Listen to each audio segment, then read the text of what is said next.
नमस्कार, cool stylish fans present सत्ता का संग्राम देख रहे हैं आप। मेरा नाम है उत्कर्ष चतुर्वेदी और इस देश के सबसे बड़े चुनाव, लोकसभा चुनाव को जमीन पर रहकर कवर करने की, उसे देखने समझने की अपनी कोशिशों के क्रम में हम इस देश के सबसे बड़े राजनीतिक सूबे उत्तर प्रदेश की यात्रा पर हैं।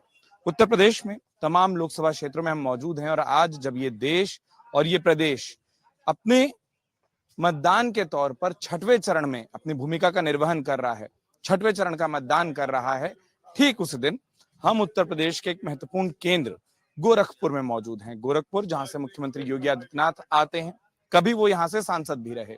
गोरखपुर की प्रसिद्ध रामगढ़ ताल है। कोशिश करेंगे कि पहले एक बार आपको तस्वीरों में दिखाएं कि हम किस जगह मौजूद हैं।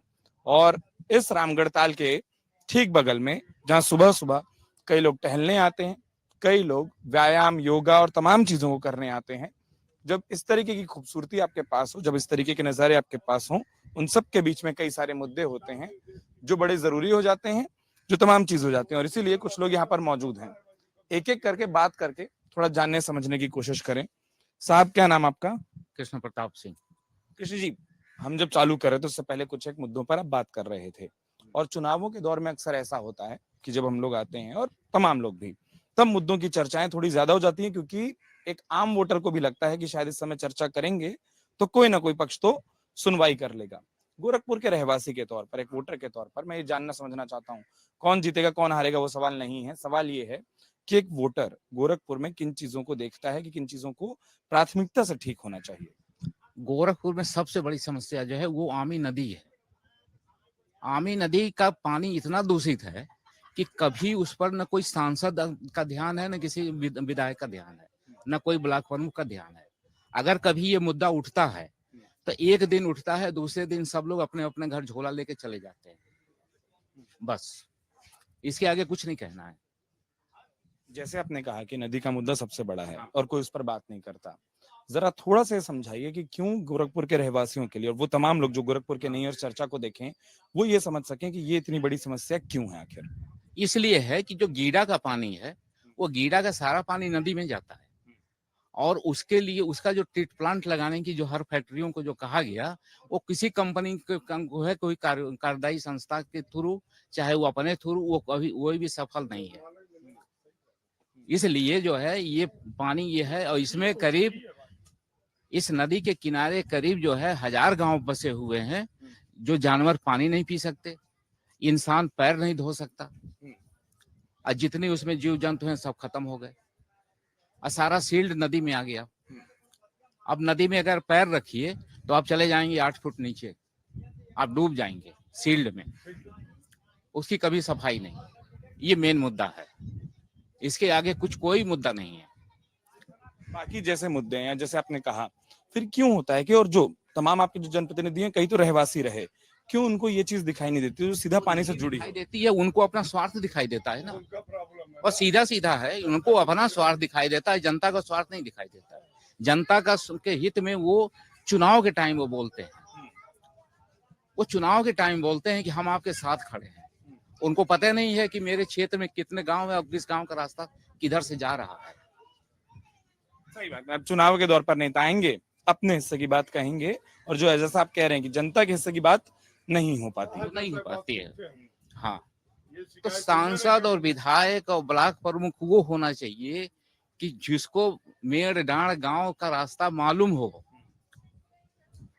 मोबाइल पर देख करके रास्ता नहीं देखा जा सकता।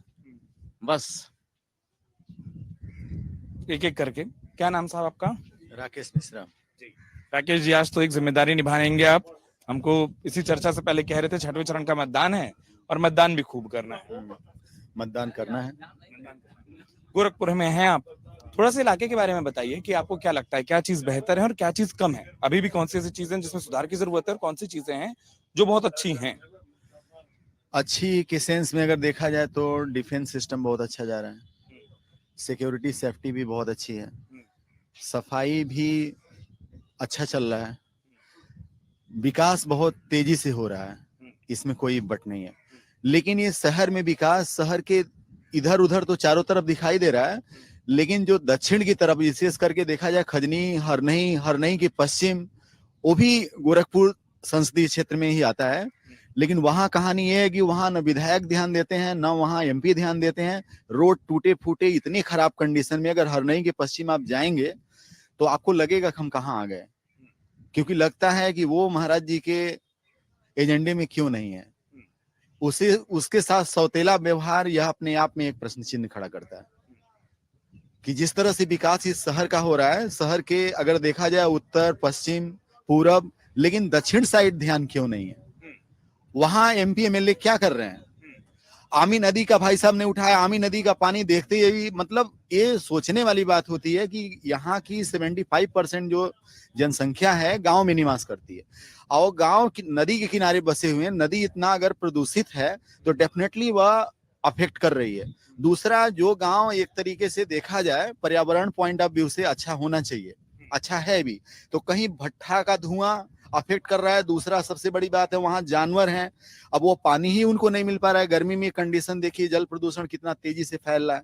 आखिर क्यों उस पर पाबंदी, या उस जो इंडस्ट्रीज हैं उनके पानी को कहीं दूसरे तरह से या रिसाइकिल करके वहां पर क्यों नहीं जाता। क्या वो टैक्स देते हैं तो वहां पर एक दूसरे तरह ट्रीटमेंट क्यों नहीं किया जाता है, उन पर एक्शन क्यों नहीं लिया जाता है। एक अपनी इंडस्ट्रियल एडवांटेज की वजह से अब वहां आम जनता, बेचारी गरीब जनता जो गांव में निवास करती है, वो अफेक्टेड हो। ये कहाँ का न्याय है। जैसे आप बखूबी कह रहे हैं कि तमाम पर्यावरण से जुड़े मुद्दे हैं, चाहे वो जैसा आपने कहा कि चाहे वो वायु की बात हो, चाहे वो पानी की बात हो, हवा की बात हो, क्या इन मुद्दों पर जनता जब वोट देने जाती है तो क्या आपको लगता है कि इन मुद्दों पर वोट देती है, वो इन मुद्दों पर आवाज उठाती है लेकिन वोट कहीं और हो जाता है। वोट एक्चुअली वोट दे, वहां के जो भी संसद विधायक हैं इनके नाम पर तो कोई वोट करता ही नहीं है। योगी और मोदी जी के नाम पर वोट पड़ता है, और उन्हीं का फायदा उठाते हैं ये सब। इनको कैंडिडेट के रूप में जिस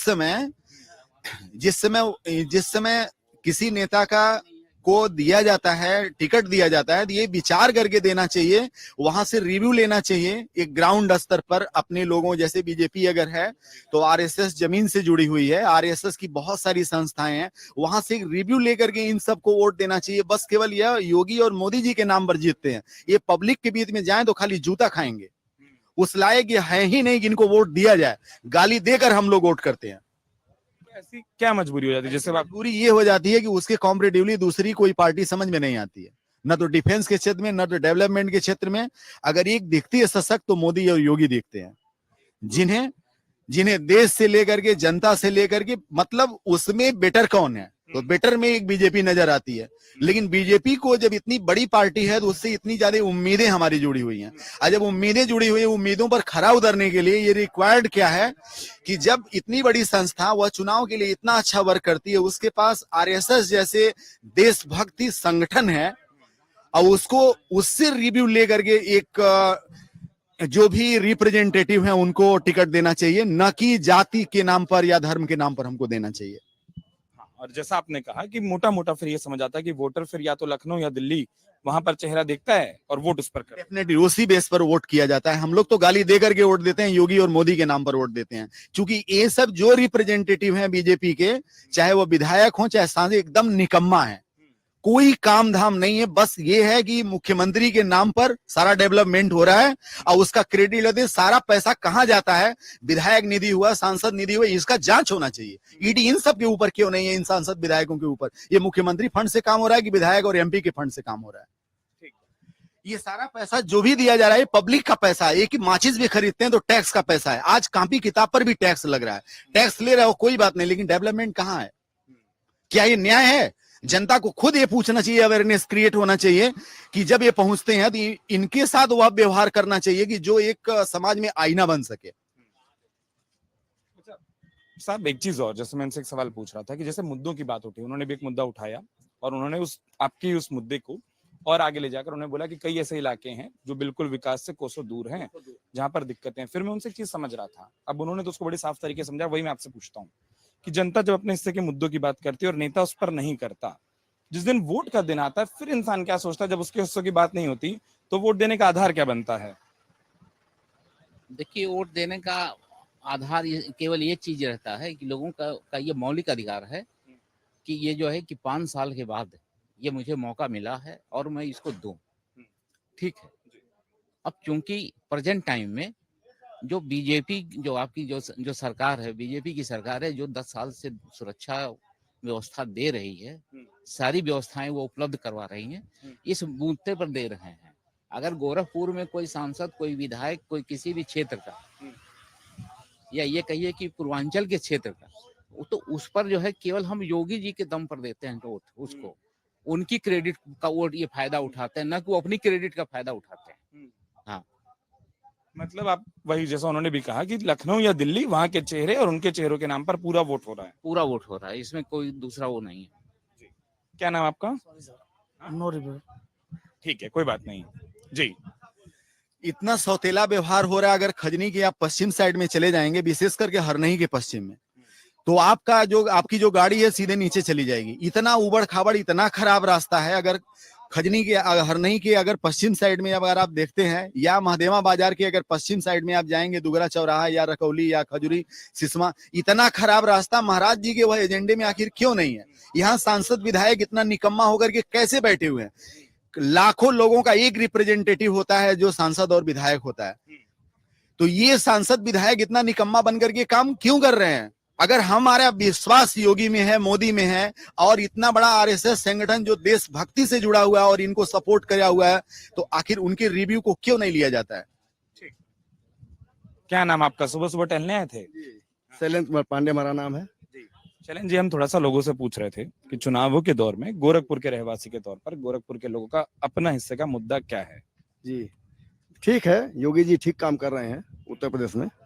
हमारे गोरखपुर का विकास अच्छे से हो रहा है, सब ठीक ठाक चला है, कोई बात नहीं है। हम लोग बहुत खुश हैं योगी जी से। तो जैसे आप बोल रहे हैं कि अच्छा हो रहा है, क्या क्या चीजें हैं जो आपको लगता है, अगर आप बताना शुरू करें, जो बेहतर हुई हैं, जो अच्छी हैं? सड़क अच्छी हो रही है, कानून व्यवस्था अच्छी हो रही है। अब इसमें देख रहे हैं, तारामंडल देख ही रहे हैं, नौका विहार देख रहे हैं, सब ठीक ठाक हो रहा है। घूमने हम लोग आते हैं सुबह शाम। ये देखिए पोती आई हमारे टहलने के लिए, इनसे बात कर लीजिए पोती से। अच्छा, एक बात बताइए हमको साथ में, जैसे आपने बताया कि कई कई चीजें अच्छी हैं, अब अगर हम पूछें कि क्या कुछ कमियां भी हैं, कुछ ऐसी चीजें रह गई जो आप चाहते हो एक वोटर के तौर पर या एक रहवासी के तौर पर, कि जब सरकार अगली बार आए तो सबसे पहले क्या ठीक करे? कानून व्यवस्था तो ठीक ही है, अभी रोड वगैरह सब बन ही रहा है। अब इसमें कुछ कमी है, जो कमी अभी पूरा करनी चाहिए उसको। वही हम पूछ रहे हैं, आपके हिसाब से अभी कहाँ कमी कमी रह है अभी इसकी, अभी कमी है इसका जो, तो अब देखिए कमी तो वही है अभी, पूरा भी ठीक नहीं है, कुछ कमी है इसकी, जो कमी को दूर करना चाहिए सरकार को। जी धन्यवाद। यहाँ पर और भी तमाम लोग यहाँ मौजूद हैं। हमको लगा जब सब बात कर रहे थे, वहां से सुन रहा था, ऐसा लग रहा था कि चर्चा यहाँ काफी ज्यादा तीखी है।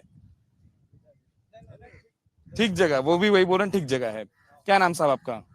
शिव सहाय यादव। एक चीज पूछना चाहेंगे, और वापस हमको ना हार जीत वाला सवाल नहीं करना है। जो मैं करना चाह रहा हूँ वो ये कि गोरखपुर के रहवासी या मतदाता के तौर पर आपके हिसाब से कौन सी ऐसी चीजें हैं जो किसी वोटर के लिए एक प्रमुख मुद्दा है, वो वोट देने का आधार बन सकता है? विकास का मुद्दा होना चाहिए, बेरोजगारी का, महंगाई का, यही सब मुद्दा जनता के हित का होता है। जो यह काम करे उसको वोट दे दिया जाए। तो जैसे आपने बोला कि मुद्दा होना चाहिए और मुद्दा है में थोड़ा सा फर्क आ जाता है। तो इस समय है ही है, नहीं सर, बहुत है मुद्दा तो इस समय वही है। अब वोट जो दूर करे उसको वोट दे। अब बताएं। सर, महंगाई बेरोजगारी ही तो मुद्दा है। हमारे बच्चे पढ़ लिख करके सर एमए बीएड कर करके और घूम रहे हैं, इससे बड़ा मुद्दा क्या है सर? आज आपका ये सीजन चल रहा है, 200 रुपए किलो दाल बिक रही है। इस सीजन में 200 दाल बिकनी चाहिए। अभी रबी की फसल हुई है ना सर, 200 रुपए किलो दाल बिकनी चाहिए। कहाँ से गरीब आदमी खाएगा दाल? दाल तो पतली हो गई। और यह लोग मुद्दा दूसरी तरफ मोड़ रहे हैं, गाय भैंस मंगलसूत्र पे। एक बार कहीं बोल रहे हैं कि गरीबी है, बेरोजगारी है, महंगाई है, कहीं एक बार कोई बोल रहा है? तो इस तरह नहीं होगा सर। बेरोजगारी, महंगाई पे और यह चुनाव हमको लग रहा है कि पब्लिक लड़ रही है। क्या नाम आपका? सोमनाथ जी। सोमनाथ जी, जैसे आपने कहा ना पब्लिक लड़ रही है, कई लोग एक बात बहुत बोलते हैं, और हम लोग अलग अलग इलाकों में जब जाते हैं, लोग बोलते हैं कि कई बार होता ही है कि इंसान बहुत गुस्से में होता है, अपने हिस्से का गुस्सा निकालता है, बात करता है, मुद्दे की बात करता है, वोट देने का आधार लेकिन दूसरा हो जाता है। जब वोट देने जाता है तो मुद्दे की बातें बातों तक रह जाती है और वोट समीकरणों पर हो इस बार जाता ऐसा नहीं है। इस बार वो जिसको आदमी मन बना लिया है कि नहीं बेरोजगारी पे वोट देना है, महंगाई पे देना है, शिक्षा पे देना है, वो जो सोच लिया है उसी पे वोट करेगा। वह झांसे में नहीं आने वाला है। हाँ, मैं यही जानना चाहता था। आपने तो कई चुनाव और भी देखे होंगे, लोकसभा के अलावा भी देखे होंगे, तो कई बार ये होता है ना, आपने भी देखा होगा कि कई बार चर्चा तो खूब हुई किसी चीज की लेकिन वोट नहीं हुआ। इस बार आपको क्या अलग लग रहा है? अलग अलग जो बता रहे हैं आपसे वही है, महंगाई बेरोजगारी और यही है। बच्चे हमारे पढ़ लिख करके, हम गार्जियन हैं, लाखों लाख लगा करके एमए बीएड करा करके, और लड़के हमारे बेरोजगार घूम रहे हैं। तो वैकेंसी आ रही है, वैकेंसी लीक हो जा रही है, समय पे पूरा नहीं हो रही है। सर इतना पैसा इकट्ठा हुआ जो 60,000 पुलिस भर्ती में, क्या हुआ पैसा वो, कब उसका आएगा? बेरोजगारी बहुत है सर, बेरोजगारी मांगे। सब लोग अच्छे के लिए थे कि बीजेपी सरकार, कांग्रेस की सरकार इतने दिन आखिर रही इनको क्यों हटाया गया था? रही है, तमाम चीजें नहीं कर कांग्रेस को पाए। इसीलिए तो हटाया बीजेपी गया था। आएगी, भ्रष्टाचार मुक्त करेगी। अभी आप ग्राउंड पे जाइए, देखिए स्थिति क्या है। आप चुनाव को कहाँ गाय भैंस मंगलसूत्र पे ले जा रहे हैं? सब चीजें नहीं। ये चुनाव होगा? इसके लिए आप विकास पे करिए, वोट मांगिए ना। तो आपके हिसाब से जनता को फर्क समझ आ रहा है कि कौन कहाँ मुद्दा ले जा रहा है और कौन मुद्दों की बात कर रहा है? बिल्कुल है, बिल्कुल सारे लोग जान रहे हैं कि कहाँ ले जा रहे हैं चुनाव को ये। मैं जिस जगह बात कर रहा हूँ, सामान्य राजनीतिक परिभाषाओं में इस लोकसभा क्षेत्र को गढ़ कहा जाता है। क्या ऐसा कुछ होता है जमीन कोई पर? गढ़ वढ़ नहीं, अभी तो 18 में चुनाव हारे थे, उपचुनाव हुए, गढ़ कहाँ है? कोई गढ़ नहीं है। 18 वाले चुनाव में परवीन निषाद यहाँ से सांसद हुए थे ना, तो कहाँ गढ़ हो गया? जनता बदलाव के मूड में है। जनता के लिए एक दिक्कत ये भी हो जाती है कि बदलाव करती है तो वही लोग बदल जाते हैं जिनको चुनते हैं, फिर वहां पे भी हाँ ये तो आपकी बात सही है कि जिनको बदलाव करते हैं फिर वही लोग बदल जाते हैं। तो इस बार ऐसा नहीं होगा। क्या नाम साहब आपका? कोई बात नहीं, कोई बात नहीं। हमको लगा कि आप आए वहां से तो हमको लगा कि हो सकता है। जी, क्या नाम साहब आपका? मनदीप नारायण यादव। अब दो साथी तो बोल लिए। हम भी बोल देते हैं, कोई दिक्कत नहीं। नहीं, मैं ये सोच रहा था कि मैं जो पूछना चाह रहा था, उन फेरिस्तों में दो बातें तो बहुत आई, महंगाई की, बेरोजगारी की। क्या आपको लगता है कोई भी और ऐसा मुद्दा भी रहता है इन दो के अलावा, या ये दो पर ही, जो विषय वोटर के तौर पर उसके दिमाग में है और उस पर भी वोट होने का आधार बन रहा है? जो ये इलेक्शन होता है ये राष्ट्रीय मुद्दों पर होता है, लेकिन इस बार के इलेक्शन में जो सत्ताधारी पार्टी है उसके पास राष्ट्र के हित में बताने के लिए उसने कुछ किया ही नहीं, तो उसके पास कोई मुद्दा ही नहीं। ठीक, और विपक्ष जो है, कहने के लिए विपक्ष लड़ रहा है लेकिन आम जनता लड़ रही है सत्ता के खिलाफ। इसी चीज को भांप करके माननीय प्रधानमंत्री जी को देखा होगा आपने, गाय गोबर भैंस जो है मंगलसूत्र पर वो भी उतर आए। क्यों? क्योंकि जनता का रुख देखा उन्होंने, राष्ट्रीय मुद्दा कुछ है नहीं, कुछ काम किया नहीं। उन्हीं की लहर में, जनता की लहर में वो भी जो है चलने लगे। जनता ने मजबूर किया है। जब आप ये कहते हैं कि विपक्ष से ज्यादा जनता चुनाव लड़ रही है, क्या ये माना जाए कि मतलब जैसे राजनीतिक दलों को जो काम करना चाहिए था वो उन्होंने कम किया है और लोगों ने अपना मूड ज्यादा बनाया है? मूड इसलिए बनाया कि जो राजनीतिक दल के जो कैंडिडेट हैं या जो भी लोग हैं उनको वो चिन्हित है। ठीक, उनकी लिमिटेशंस बांध दी है सत्ता पक्ष ने, किससे ज्यादा उड़ोगे तुम्हारे पर काट दिए जाएंगे, ईडी सीबीआई जो भी है। लेकिन आम जनता की संख्या बहुत ज्यादा है, कितनों का पर काटोगे हैं? तो वहां मजबूरी है सत्ता पक्ष की, इसीलिए आम जनता कूद पड़ी है, वो समझ चुकी है। मैं वापस वही सवाल पूछता हूँ जो मैं साहब से भी पूछा था कि कई चुनावों में हम लोग देखते हैं, कई बार होता है कि मुद्दों की बात होती है, हमने सड़कों पर, पानी पर लोगों को खूब बात करते देखा, लेकिन जिस दिन परिणाम आ रहे होते हैं हम एक चीज देखते हैं कि आखिर में लोग ना बट जाते हैं समीकरणों पर, तमाम चीजों पर। इस बार ऐसा कोई बात नहीं है। ये तो देखिए हर 5 साल पर जो है परिवर्तन आता है। इस बार जनता ठीक बदलाव ना? के मूड में है। आप कह रहे हैं बदल जाते हैं, 2-4-10% कैंडिडेट चले जाते होंगे, लेकिन 90% तो अपने ही उसमें रहते हैं। कैंडिडेट की बात नहीं की, हम तो लोगों की वो बात हमारी समझ गए कि मान लीजिए 5% 10% वोटिंग इधर, 2-4 पर 1-2% ऐसे होते हैं कि बात कुछ की या जा करके लास्ट में तो 1-2% होता होगा, इससे ज्यादा नहीं है। आप बेस- वोट मांगने के काम पे कहीं वोट नहीं मांग रहे हैं। आप बनारस से चुनाव लड़ रहे हैं और रोड शो करने की क्या जरूरत है? आपने वहाँ काम किया तो रोड शो करने की क्या जरूरत? जब काम करेगा वो रोड शो क्यों करेगा? आपको रोड शो नहीं करना, आप काम किए तो काम पे वोट मांगिए। सबसे बड़ी चीज सर, ये कोई भी पार्टी हो, पाकिस्तान पे, मुसलमान पे वोट मांगेंगे आप?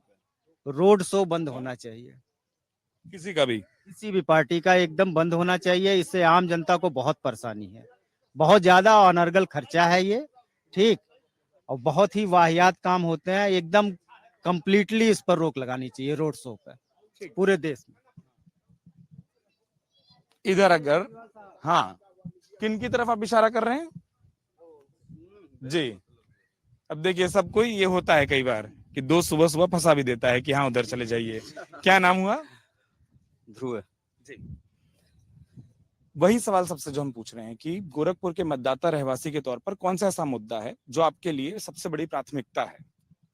पहले तो सवाल मेरा आपसे है, इस भारत में मीडिया कौन से स्थान पे रखती है अपना स्थान? पूरे विश्व में किस स्थान पे क्या रैंक है आपका और क्यों? अब आप जिस एजेंसी या रैंकिंग की बात कर रहे हैं ना, उसके बारे में भी चलिए बता देता हूँ, अगर आप बहस वहां ले जाना चाह रहे हैं। वो कोई भारतीय, मुझे बहुत कष्ट होता है। अभी आपने एक सवाल पूछा, मैं बोलना शुरू किया, आप लाइन पर आके। आप रैंकिंग बता दीजिए अपनी। मुझे आप एजेंसी भी बता दीजिए, क्या वो भारत की एजेंसी है? कोई और आपके बारे में कुछ तय करे, ये कितना सही? ये तो सही नहीं है, लेकिन हम कह रहे हैं कि जो प्रोपोगंडा मीडिया के द्वारा फैलाया जाता है, जो सवाल, बोलो ना कि जो सही मुद्दा है वो सही मुद्दा आप सवाल नहीं पूछेंगे, जो जनता का डिमांड है वो नहीं पूछेंगे। मैं अभी आपसे डिमांड पूछने आया, आप मुझसे पूछने लग गए कि आज शिक्षा पे जो जीएसटी लगाई गई है, क्या ये देश के हित में है? ये कितना सत्य मानते हैं? कितना आप लोगों ने इसका विरोध किया है? ये जो बेरोजगारी इस समय है, जैसे जो 70 साल में पेंशन पाए बुजुर्ग आज पेंशन पा रहे हैं, आज वो विरोध कर रहे हैं। उनका लड़का, उनका नाती उस लेवल पे नहीं है, वो खर्चा चला रहे हैं घर का, लेकिन वो कह रहे हैं कि ये सरकार अच्छी है। तो कैसे अच्छी है? ये सवाल उनसे पूछना चाहिए कि क्यों अच्छी है? आपके सामने लड़का आपका बेरोजगार बैठा हुआ है, बीपी शुगर का पेशेंट है, लेकिन आप जो है इसका नहीं कर रहे। इस नाते हम ये सरकार को लाए थे। एक बात बताइए, अगर कोई व्यक्ति अपने तमाम दुखों के बाद बोल रहा है अच्छी है, तो हम उसको क्या ये बोल दें आपकी दृष्टि में कि नहीं आप गलत बोलो? हर व्यक्ति का अपना मत है ना। बिल्कुल बिल्कुल मत है, लेकिन हम कह रहे हैं कि सरकार ने जो भी वादे किए थे, अगर एक भी वादों पे जो इनका पर्चा था कि हम ये काम करेंगे, अगर एक भी पूरा हुआ हो तो आप हमको बता दीजिए। किसी भी चीज के लिए अगर ये अपने वादे, चाहे महंगाई पे, चाहे सिलेंडर पे, आप बताए कि कहते हैं 5 किलो राशन हम मुफ्त में दे रहे हैं। वो बेचारा 5 किलो राशन कच्चा तो खाएगा नहीं, या तो लकड़ी तोड़ के खाए या 1100 का सिलेंडर खाए। तो कहां से आप उसको जिंदा रखना चाह रहे हैं? कैसे आप जिंदा रखना चाह रहे हैं कि हम 5 किलो राशन दे रहे हैं? पूरे मार्केट में हल्ला है कि 5 किलो राशन मिल रहा है मुफ्त का, ओट उस पे मिल रहा है। अब वो कच्चा तो चबाएगा नहीं, या तो आप ब्रेड दीजिए या तो समोसा दीजिए, तो चलो 5 किलो समोसा मिल गया, सब भर पेट खा करके रह जाएंगे। 5 किलो राशन के लिए उसको बनाने के लिए चाहिए ना ईंधन। ये सब हमारा मुद्दा है। क्या 100 रुपए का राशन दे करके और 1100 सिलेंडर कर दिए, तो उसका 20 किलो अगर गेहूं पड़ता है तो 60 किलो पड़ गया, 60 रुपए किलो पड़ गया उसका। तो एक तरफ से आप फ्री का दे रहे हैं, दूसरी तरफ से महंगाई बढ़ा दिए उसके ईंधन में, और दाल तेल सारी ये तो महंगी हो ही गई है। ये तो मुद्दा काफी पहले से रहा है। किसानों के हित में आप कहते थे कि उनकी आय दोगुनी करेंगे, आज तक कभी जो 10 साल पहले गेहूं 1500-1600 बिकता था, आज 2100 रुपये आप रेट दे रहे हैं, तो कितना आप डबल कर दिए हैं। उसके हिसाब से खाद बीज महंगा कर दिए हैं, महंगाई बढ़ गई है। जो 50,000 रुपये 10 साल पहले 50,000 रुपये में खेती कर लेता था, वो आज करने के लिए उसको 1.5 लाख रुपया चाहिए, और हम भी एक किसान ही हैं। तो क्या नाम आपका साहब? राजन नाम है हमारा। जैसे इन्होंने ध्रुव जी ने एक बात कही थी, अब वही सवाल आपसे पूछते हैं कि एक वोटर के तौर पर कई बार होता है, और कई चुनाव आप लोगों ने भी देखे, हम लोगों ने भी देखे, बात बहुत होती है, मुद्दों पर खूब होती है, लेकिन वोट मुद्दों पर नहीं होता है, वोट बाद में बढ़ जाता है। जैसे वो बोले ना कि तकलीफ है, लेकिन इंसान फिर भी बोल रहा है कि नहीं वोट उधर ही। क्या आपको लगता है कि आखिर में वो चीज हो जाती है जिस दिन वोटिंग का दिन आता है कि ठीक है, मुद्दों की बात अलग हो जाती है और वोट देने का कारण अलग हो जाता है? जी, ऐसा पहले हो जाता था, लेकिन इस बार ऐसा लग नहीं रहा है। इस बार सब लोग मूड बना लिए हैं परिवर्तन का, और परिवर्तन होगा भी। ठीक है, चलिए।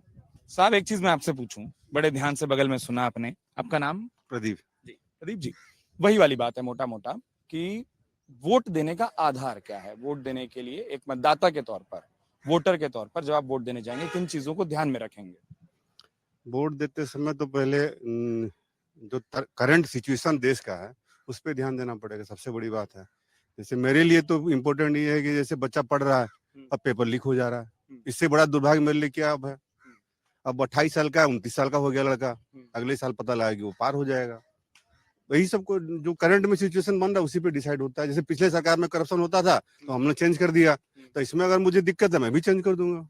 वो डिपेंड करता है परसेंट टू परसेंट क्या डिसाइड करेगा वो। मेरे लिए मान ली इम्पोर्टेंट है, पढ़ाई इम्पोर्टेंट है भाई। मैं व्यापारी तो हूँ नहीं, मैं नौकरी चाकरी करते हैं तो मैं भी चाहता हूँ मेरा बेटा पढ़ ले या कुछ कर ले भाई, मेरा वही ज्ञानी है। अब वही चीज उसको स्कोप नहीं मिल रहा भाई। कभी पेपर लीक हो गया, नीट का पेपर लीक हो गया, अब बिहार में लीक हो गया बता रहे हैं, पुलिस वाले पेपर में छापे, ये सरकार ये केंद्र वाले जो एनटीए वाले मना कर रहे हैं।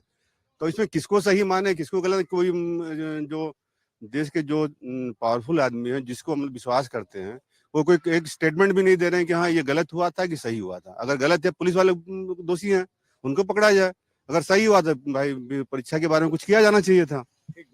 अब यही सब सिचुएशन देख के वोट देना है, यही देना ही चाहिए सबको भाई। करंट में मान लीजिए कोई दिक्कत आपको है उसी को बदलने के लिए ही करना पड़ता है। तो वही जैसे अब आपने ना एक लाइन कहते कहते कह दी कि देना ही चाहिए, और वही जो मैंने बात वहां कही, कई बार ये होता है कि लोग मुद्दों की बात खूब करते हैं। नहीं कहा, जो मन में है वही कह रहा है। कहते मैं बोल रहा हूँ, कहते कहते नहीं मैं उस शब्द को बोल रहा हूँ जो कहते कहते आपने कहा ना कि होना चाहिए। सर भ्रम फैला रहे हैं आप, कहीं न कहीं भ्रम फैला रहे हैं ये चीज कि आप कहीं न कहीं सपोर्ट कर रहे हैं कि आदमी यहाँ हम विरोध कर रहे हैं, हमारा मुद्दा कुछ और है, शिक्षा है, बेरोजगारी है, और आप कह रहे हैं जब वोट देने जाएंगे तो आपका मन चेंज हो जाएगा। इसका मतलब जब कुछ गलत होगा तो हम या हमारा मन चेंज हो गया, हमने वोट अगर आप मुझे पूरा शब्दशः सुने, जो आप नहीं सुन पा रहे हैं, जो अभी भी आप नहीं सुन पा रहे, विनती है कि नहीं मैं सुन लिया ना, यही सवाल यहाँ भी हुआ कि आप तो सब कुछ ठीक है लेकिन जब आप वोट देने जाएंगे तो आपका माइंड चेंज हो जाएगा।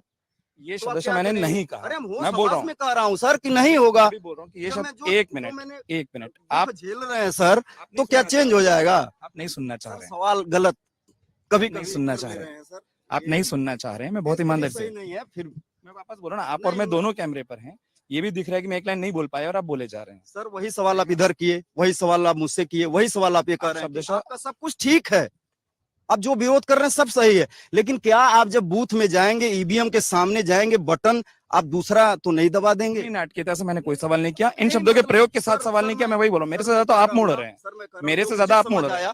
जो मुझे समझ आया मैंने बोल दिया, आपकी और मेरी समझ में अंतर हो सकता है, वही मैं समझ आया, बाकी आप आगे स्टेटमेंट ले लीजिए। बिल्कुल। अब जो मैं वही बोल रहा हूँ, जो मैं मोटा मोटा पूछना चाह रहा था, क्योंकि वो वापस उस पर आपत्ति लेंगे, लेकिन आपने कई चुनाव में वोट डाला, हम लोगों ने डाला। कई बार हम ये देखते हैं कि चुनावों में मुद्दा एक दिखाई देता है, क्या आखिर में जनता मुद्दों पर वोट रहती है या प्रभावित हो जाती है, और कारणों से प्रभावित होती है? जात पात से तो प्रभावित हो जाती है सबसे। वो उस बात को नहीं सुनना चाह रहे थे, पर ये भी एक सच्चाई है। अब उनकी सबकी अपनी अपनी राय है। भाई तो मेरा विरोध कर रहे हैं, मैं चाहता मैं आपके विचार क्या प्रभावित करने के और कारक आ जाते हैं। मुझे कोई दर्द है, एक तो कंडीशन ये हो गया, दूसरा जात पात को लेकर लोग मोटिवेट हो जा रहे हैं, कोई किसी को मोटिवेट हो जा रहा है। अब ये वोट देने का अधिकार सीक्रेट, भाई संविधान में ये कहा गया है कि भाई छुपा के वोट देना है, तो छुपा के ही देना है। अब हम कैसे कहेंगे जात से मोटिवेटेड हैं या फलाने से मोटिवेटेड हैं? नहीं, हम वही पूछना चाहते हैं कि कई बार दूसरे कारण भी आ जाते हैं क्या वोट देने के दिन तक? वोट देने के दिन तक और कोई कारण ऐसा तो नहीं लग रहा है। तो 2-3 साल का जो निचोड़ रहता है, जैसे मान 2-3 साल में जो घटना घटी रहती है दिखता है ना सामने। जैसे यहाँ मान लीजिए थाने होटल में ही व्यापारी को गोली मार दिया जा रहा है। मतलब अब कस्टमर जनरल आदमी किसको कहे भाई? हम तो पुलिस वाले या कोई बड़े वो तो पावरफुल आदमी तो है नहीं भाई, साधारण आदमी जो जैसे यहाँ बैठे ही हैं जनरल आदमी की तरह। भाई कोई सिक्योरिटी गार्ड तो है नहीं मेरे पास कि भाई हम कुछ भी कर पाएंगे कि भाई 10 बॉडी गार्ड लेके चल रहे हैं या बहुत धनी आदमी है या बहुत पावरफुल आदमी है। तो सब चीजें काउंट करता है। जैसे 2 साल के अंदर क्या क्या घटा है, जैसे व्यापारी गोली मार दिया, पिछले भी होता था, आज भी हो रहा है, पहले आगे कोई फर्क नहीं पड़ने वाला है। अब समझ ही नहीं आ रहा है ये सब क्या, मन तो बन रहा है कुछ और करने के लिए, मान लीजिए किसी चुना जा रहा है, फिर वही घटना घट जा रही है। और वही जैसा आपने कहा कि मन बनता है बदलावों के लिए, और फिर घूम फिर के जनता को वही चीजें मिल जाती है। उसमें फिर कुछ ना कुछ ये होता है कि भाई कुछ लोग पैदाइशी कांग्रेसी हैं, कुछ लोग पैदाइशी भाजपाई हैं, कुछ लोग पैदाशी दूसरे पार्टी के हैं, कुछ लोग जात को लेकर वोट देते हैं, कुछ कुछ को और सबकी अपनी अपनी टेंडेंसी है, उसमें क्या कर सकते हैं। हाँ, मतलब वो अलग अलग कारण हो जाते हैं सबके अपने वोट देने के। सब अपने अपने हैं जी। और उसमें प्लस करता है करंट में जो सिचुएशन चल रहा है, मान लीजिए मेरा लड़का दिया है, थोड़ा सा मन में होता है ना यार, 1000 बच्चे अगर कॉपी कर लिए हैं, क्वेश्चन मिल गया है, तो नुकसान तो है ही मेरा। एक चीज जो आपने व्यक्तिगत तौर पर खुद भुगती या खुद देखी है, current वो आपके लिए वो डिसाइड करता है, हाँ। वो डिसाइड करता है। ठीक है तमाम। हाँ, क्या नाम चाचा आपका? क्या करिएगा नाम पूछ के, हम ताकि आगे सवाल पूछ पाए। आप किसके एटी है, नहीं आप भाजपा का है कि किसका एटी है? आपके सामने खड़े तो इस वक्त आपके हैं। आप पत्रकार हैं तो क्या फायदा हम लोग को पत्रकार से बात करने से, क्या जरूरी कोई पत्रकार वहाँ पहुँच जाता है क्या? लड़कन के पेपर, लड़कन का इतिहास सब खराब हो जा रहा है, कोई पूछने वाला सब नहीं पूछल। आपको पता नहीं है, वापस बता दे रहा हूँ, 39 डिग्री इको गार्डन में चाचा तो आप नहीं खड़े होंगे, मैं खड़ा था। पेपर पर रहा ना, तब तो कहाँ रहा तू, तब नहीं पूछल कहा ये जोगी मोदी का मौका करता ना। आपको ने नहीं देखा, मैं वहीं इको गार्डन में खड़ा था जहां वो लड़के खड़े थे। हाँ, देखिए, हाँ ये पूछेगा ना, और कोई पूछने वाला नहीं था। अरे हम लोग को लड़के भाई तो एकदम मैं बोल रहा हूँ, आप किसी और का गुस्सा हम पर निकाल रहे हैं, वहाँ खड़े थे, हम बोल रहे हैं हम खड़े थे। नहीं तो हम लोग को कहले को कोई जरूरत ठीक है, कोई बात नहीं। हाँ तो नहीं, हाँ कुछ लोग तो मैं तो बोल रहा हूँ कि एक मिनट, नहीं मैं तो बोल रहा हूँ मैं वहाँ खड़ा था। मैं तो बोल रहा हूँ मीडिया, ये कहने का मतलब चाचा का है कि मीडिया आवाज नहीं उठा रही है। आप चलिए, आप चले गए, आवाज उठा लिए, लेकिन सभी मतलब हम देखते हैं कई तरह की मीडिया है। तो मैं तो बोल रहा हूँ साहब, जैसे ढेर सारे राजनीतिक दल हैं, एक के खांचे में दूसरा नहीं बैठेगा, वैसे ही मैं भी किसी और के खांचे में नहीं बैठूंगा। अगर मीडिया आवाज उठाई होती तो इस तरफ, अगर पहले आवाज उठा दी होती कि लीक होने जा रहा ये है, तो ये 1-2 दिन पहले से एक नहीं, हर एक चीज पता कर लेते हैं आप लोग। ये नहीं पता कर पा रहे हैं कि कहां से कब लीक हो रहा है।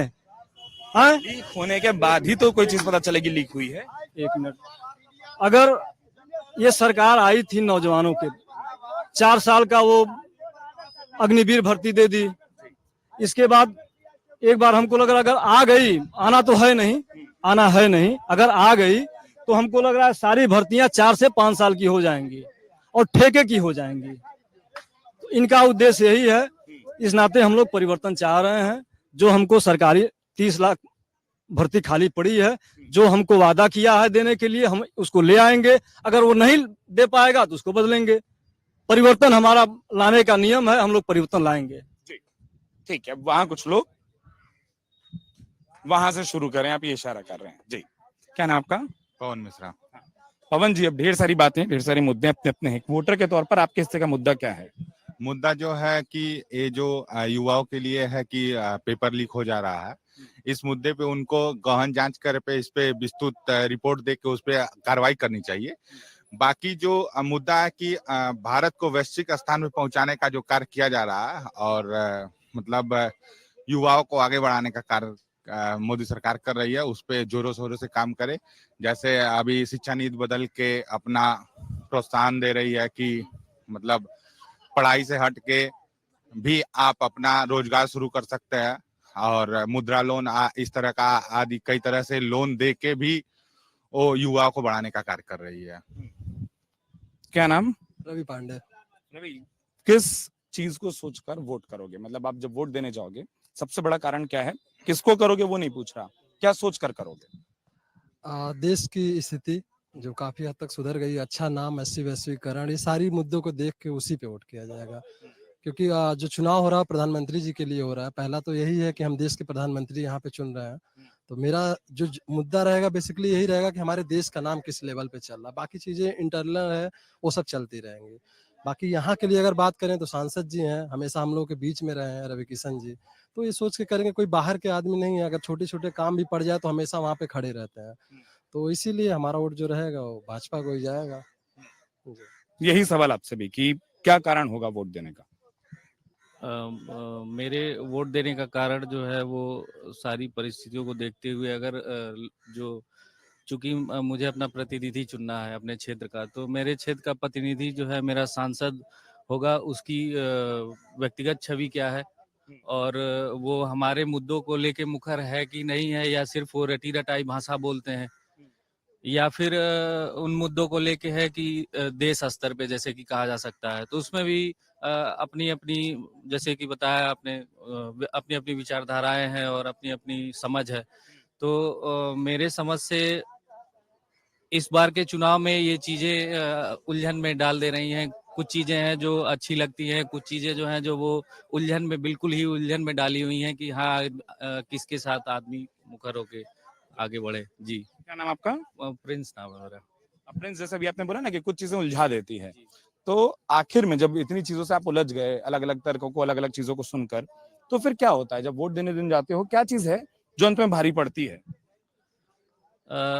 वोट देने जाते हैं तो लास्ट में फिर वही चीजें कि हमारी जो व्यक्तिगत परेशानियां हैं, जो हमारे साथ, जो जैसे हमारे निजी जीवन में हमारे परिवार के साथ कोई समस्या हुई, इस सरकार में जो हम ही लोग द्वारा चुनी गई थी, हम में से ही सबने समर्थन देके ये सरकार लाई थी, और वो अगर मेरे उम्मीद पे खरी नहीं उतरी या फिर उतरी, तो दोनों उलझन वाली स्थिति है। और वहां पे मौके पे जाते जाते होता ये है कि हम लास्ट में, या तो बहुत सारे लोग जो है फिर से वही अपना जो चाहते हैं कि पिछले बार जिनको लाया गया था एक बार और लाए, उनसे फिर से ये उम्मीद रखते हैं। कुछ लोग सोचते हैं कि नहीं, ये सरकार जो है काफी समय ले चुकी है, अब इसको परिवर्तन करके और उसके बाद से फिर जो नए वादे किए जा रहे हैं, जैसा कि होता है कि सारी सरकारें लगभग आती जाती रहती हैं, उनकी नीतियां इधर उधर थोड़ी बहुत रहती हैं, लेकिन उनका जो नेचर होता है वो लगभग, जब सत्ता में आता है, पावर आती है हाथ में, तो सबका दशा सबकी लगभग एक ही जैसी होती है।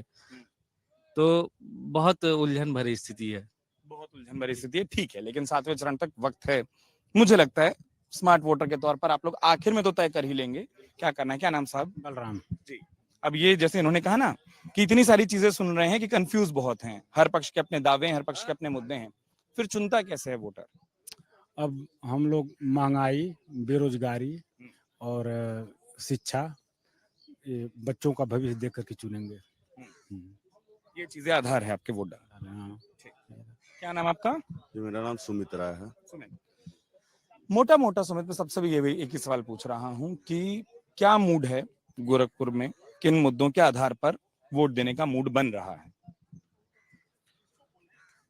मुद्दा के विषय में अगर बात किया जाए तो सबसे पहला जो एक राष्ट्रवादी मुद्दा है, जिसको ध्यान में रखकर गोरखपुर की जनता भारतीय जनता पार्टी के पक्ष में मतदान करना चाहती है और पूरे जोरों शोरों के साथ लगी हुई है, क्योंकि कहीं ना कहीं सबके मन में ये चीजें दिख रही हैं कि अगर भारतीय जनता पार्टी की सरकार नहीं बनती है, उस स्थिति में निश्चित रूप से कहीं गैर राष्ट्रवादी शक्तियों को बढ़ावा मिलने की संभावना दिख रही है। इस आधार पर जो है गोरखपुर की नहीं बल्कि पूरे भारत की जनता भारतीय जनता पार्टी के पक्ष में मतदान करने के लिए उत्सुक है और आगे बढ़ के उस पर काम करना चाहते हैं। आपकी उम्र के कई लोग मिलते हैं जो दो विषयों पर खूब बात करते हैं, उसमें से एक बेरोजगारी, दूसरा महंगाई। तो जब वो चीजों को सुनते हो, नहीं लगता है कि ऐसी कोई चीजें समाज के बीच में हैं? जैसा कि आप तो न्यूज से हैं, आपने अभी देखा होगा कि सुधांशु द्विवेदी जी ने अभी हाल ही में एक आंकड़ा प्रस्तुत किया है, जिसमें उन्होंने स्पष्ट तौर पे रखा है कि 2004 में डीजल के क्या रेट थे, 2014 में आके 10 साल जब कांग्रेस की सरकार थी तो खत्म होने 10 साल के अंतिम कगार पे क्या रेट रहे हैं, और वर्तमान में भारतीय जनता पार्टी की 10 साल सरकार चलने के बाद रेट में कितने प्रतिशत की वृद्धि हुई है।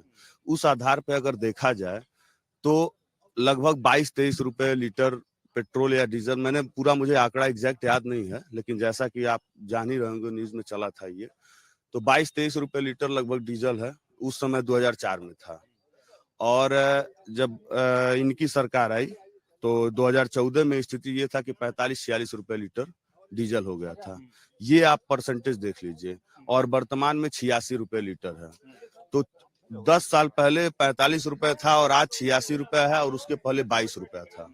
तो अगर परसेंटेज निकालते हैं तो उस आंकड़े में, उसमें लगभग 200% वृद्धि हुई है, 100% से अत्यधिक, इसमें लगभग 70%। तो उस आधार पर अगर महंगाई के आंकड़े को हम देखते हैं तो निश्चित तौर पे भारतीय जनता पार्टी की सरकार में महंगाई उतनी नहीं बढ़ी है जितना 2004 से 14 के बीच में बढ़ी थी, उतना 14 से और आज 24 के बीच में उतनी महंगाई नहीं दिखी जाएगी। सिलेंडर का आप उठा लेते हैं तो सिलेंडर में भी सेम स्थिति यही है। इसके अलावा अन्य जितने भी, अगर बहुत सारे तो नहीं मैं प्रोडक्ट के बारे में पता है, लेकिन जितने भी अगर आप देखेंगे उठाकर आंकड़े कि 2004 में क्या रेट था जब अटल जी की सरकार थी, और अंतिम समय में, और फिर 2014 में क्या स्थिति आई, 2014 में उसका रेट कितना % वृद्धि हुआ है, और 2014 से 2024 तक कितना % रेट में वृद्धि हुई है, इसके आधार पर तय किया जा सकता है महंगाई कांग्रेस सरकार में थी या भारतीय जनता पार्टी की सरकार में। ठीक है, देखिए हर आंकड़े को देखने का ना अपना अपना नजरिया होता है, कोई उसको प्रतिशत में दिखाता है, कोई उसको मूलधन में दिखाता है, और वही जो थोड़ी देर पहले आपके दोस्त ने बखूबी कहा था कि इतने पक्ष आ जाते हैं कि सुनकर कंफ्यूजन हो जाती है कि चुने किसको, कोई प्रतिशत का रेशियो दिखाएगा, कोई मूल रुपए बताएगा। वोटर जब कंफ्यूज बहुत हो जाता है। आपसे मेरी बात हो गई, नहीं हो पाई, अभी नहीं हो पाई। क्या नाम आपका? उग्रसेन सिंह जी, बड़ी विनम्रता से बता दीजिएगा कि गोरखपुर के रहवासी के तौर पर आपके हिस्से का मुद्दा क्या है? हमारे हिस्से का मुद्दा, भाई साहब ने तो सारी बातें नेशनल इंटरनेशनल मुद्दे पे बता दिया, उसका तो मैं समर्थन करता हूँ। और रह गई सवाल गोरखपुर के मुद्दे की, आप जो बात कर रहे हैं, हम बचपन से हैं यहाँ पे ना, अब बचपन से यहाँ का विकास देख रहे हैं, लेकिन जो इधर विकास हुआ है ये कभी देखा भी नहीं था, सोचा भी नहीं था। ठीक, तो हमारे नजरिए से या नौजवानों के नजरिए से जो पॉजिटिव सोच है, निगेटिव की बात नहीं कर रहा है, पॉजिटिव सोच वालों के लिए तो ये सरकार बेस्ट है। हाँ, क्योंकि कोई भी चीज कहीं कमी नहीं। अब बात बेरोजगारी कर रहे थे ना, तभी कहाँ रोजगार इतना किसको मिला था, हम तो उसी जमाने के हैं ना, हम भी तो बेरोजगार थे। इस जमाने में तो 10 पैसा कमा भी रहे हैं कहीं न कहीं से, ईमानदारी से नौकरी करके। हमारी सैलरी हर पहली तारीख को प्राइवेट फर्म में मिल जाती है, इसके पहले भी प्राइवेट नौकरी करते थे, 15-15 दिन तक लेट होता था। तो कहीं न कहीं से सरकार की व्यवस्थाएं ऐसी टाइट है, सबके ऊपर अंकुश लगा हुआ है कि किसी नौजवान को, किसी रोजगार वालों को कोई परेशानी ना हो। तो हमारी समझ से तो ये सबसे बेस्ट है। और इंटरनेशनल मुद्दे पे भी देखिए तो भारत इस समय विश्व को छू रहा है। इसके पहले तो कोई नाम नहीं था, हम लोग भी विदेश आते आते थे, बैंकॉक घूमने जाते थे, एयरपोर्ट पे जो स्थिति रहती थी इंडियन के रूप में वो भी देखा है, अब भी जाते हैं तो अब भी देखते हैं कि क्या हमारी स्थिति वहां पे है। तो भैया हमको हमारे देश राष्ट्र की जो विकास है ना, जो राष्ट्र का निर्माण हो रहा है, ये पूरे विश्व में विख्यात हो रहा है। तो हमको हमारा राष्ट्र सुरक्षित, हम सुरक्षित। चलिए, ढेर सारे लोगों ने अपने अपने हिस्से की बातें कही हैं, अपने अपने हिस्से के मुद्दे भी रखे हैं, कई सारे विरोध हैं, कई सारी समर्थन भी है, और इन सब के बीच में आप लोगों को बतौर मतदाता अपना अपना विषय चुनना है, अपनी अपनी बात रखनी है। 1 तारीख को मतदान होगा और आज ये देश 6वें चरण का वोट कर रहा है। जब 6वें चरण का वोट हो रहा है तो आपको अपने हिस्से की जिम्मेदारी निभानी है। तमाम वो जो लोग इस चर्चा को देख रहे हैं और अगर आज उनके हिस्से में मतदान है तो अपने अपने घरों से निकलिए, अगर अब तक आप नहीं निकले तो वोट जरूर करिए। इसी अपील के साथ इस चर्चा को यहीं विराम। बहुत बहुत धन्यवाद।